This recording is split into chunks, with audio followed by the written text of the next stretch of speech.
Hello, what's up guys? How are you everyone? I hope everybody is well. Today I have one Honda Civic and this car have a problem. Vehicle stability assist, VSA, traction light on, and that's the problem. So today I will show you why this warning light on and how you can solve this problem. Okay.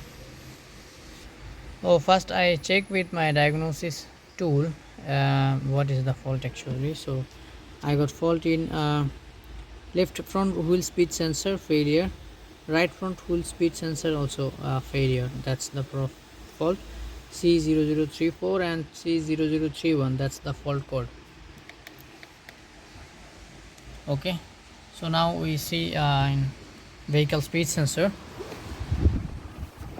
what happened inside. Here is the engine room. So speed sensor is downside. I will show you now what is the actual problem.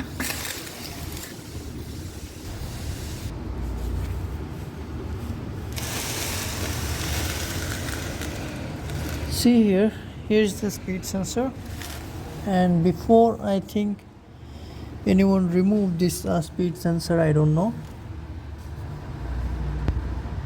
And see here, they did not fix properly. See this speed sensor, this is loose. They didn't fix bolt or nothing, and that's the problem.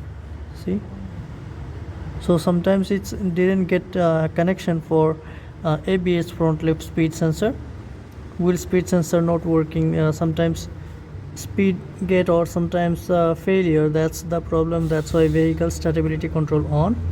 So I fix it properly and this problem will solve. Okay, thank you.